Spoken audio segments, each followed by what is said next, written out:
d'État à la tribune des Nations Unies qui avait dit qu'au nom de la souveraineté et de la RDC, nous financerions les élections par nous-mêmes. Et nous avons trouvé les moyens de pouvoir le faire. Et les derniers lots des kits électoraux sont arrivés par Dar es Salaam il y a quelques jours pour ce faire. Donc la responsabilité du gouvernement consiste à financer l'option débattue au Parlement et indépendamment prise par la Commission électorale nationale indépendante. Et donc nous n'avons pas, en tant que pouvoir, à pouvoir jubiler du fait que les machines électorales vont venir en notre faveur ou en notre défaveur, dans le sens où le vote, il est neutre, la machine est un instrument neutre, et c'est plutôt les électeurs à pouvoir convaincre, et c'est ce que nous sommes en train de faire. Sylvain Eloré-Koba. Oui, je constate que mon co-débatteur se contredit assez parce que... heureusement, je ne suis pas le seul à le remarquer. Parce que, d'une part, vous indiquiez que les règles de jeu sont là pour faciliter soit un candidat, en tout état de cause, lorsqu'il y a des règles de jeu, c'est pour que le jeu soit fait. Et aujourd'hui, et maintenant, à l'instant, vous nous indiquez effectivement que les machines à voter qui ne respectent aucune caractéristique pratique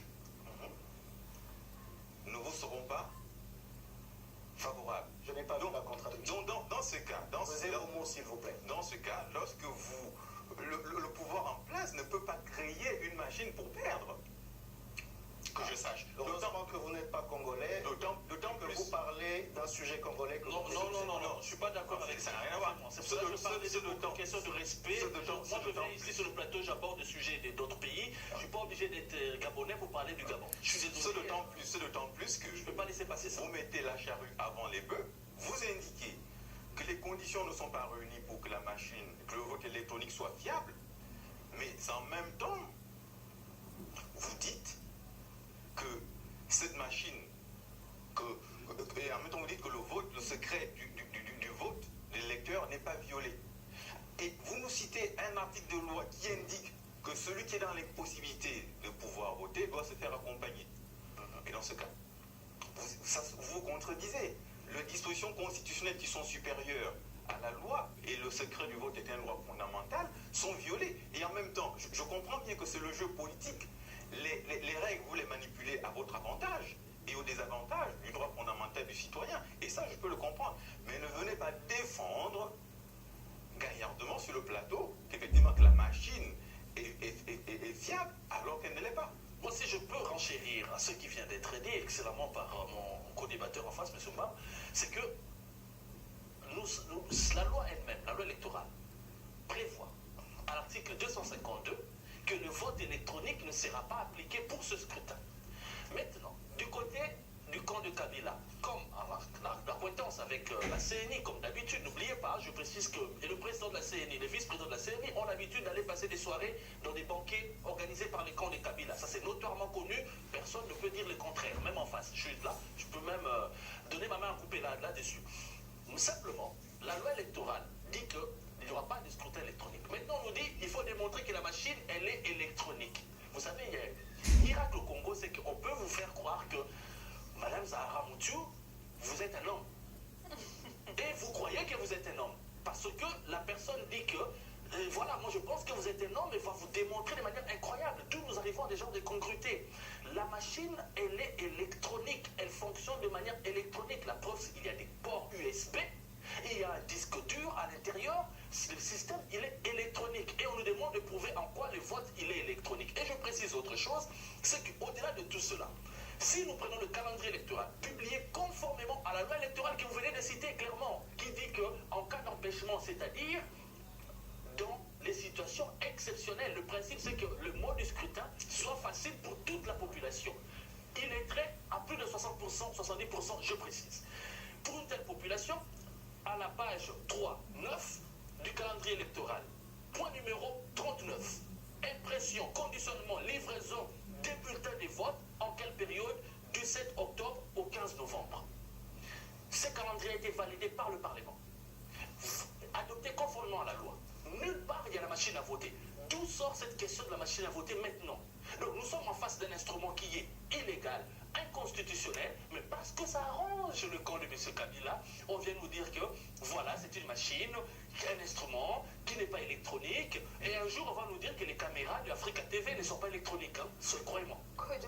Heureusement que je n'ai pas dit cela.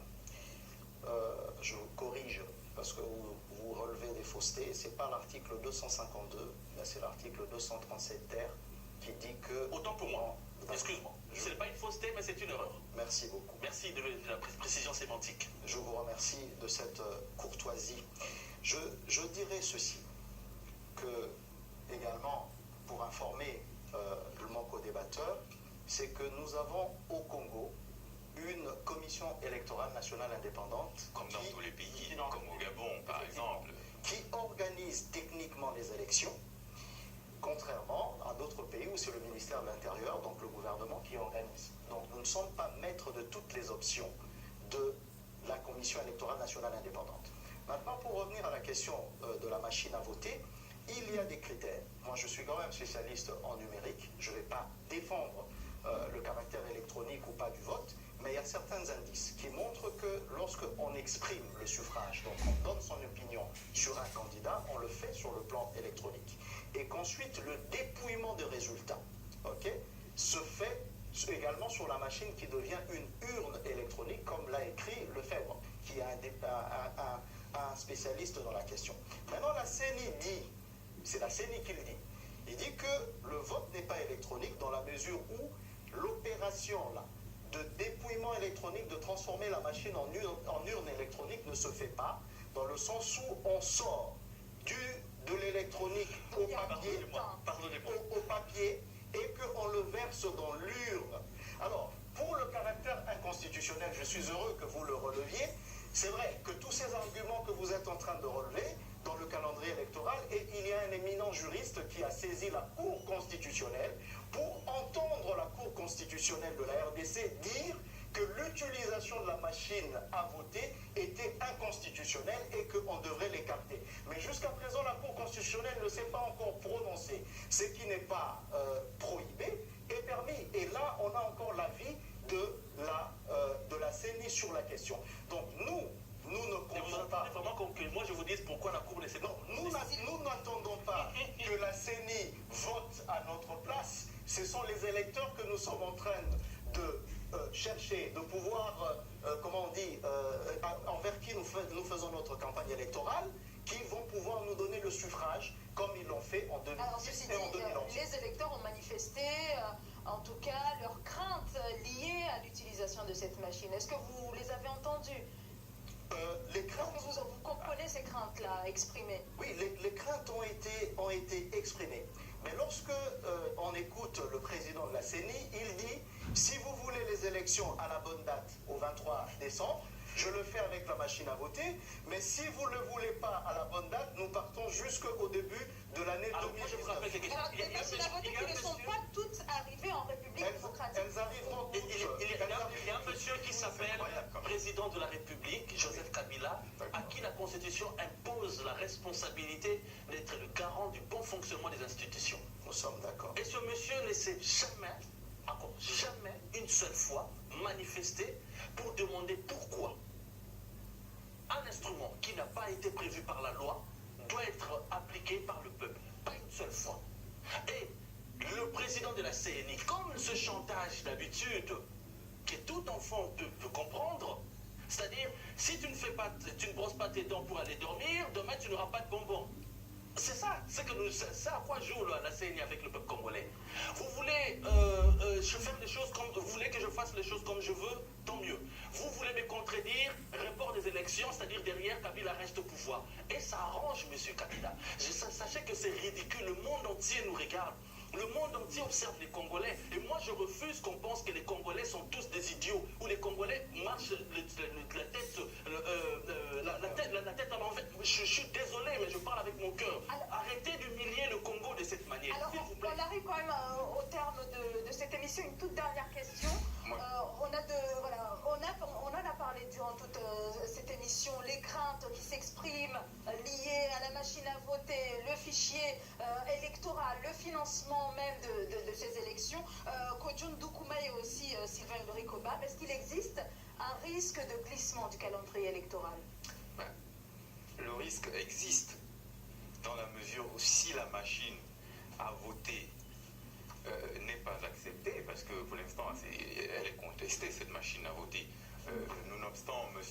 Tshisekedi et M. Kamere qui ici sont pour, mais le risque existe du glissement du calendrier.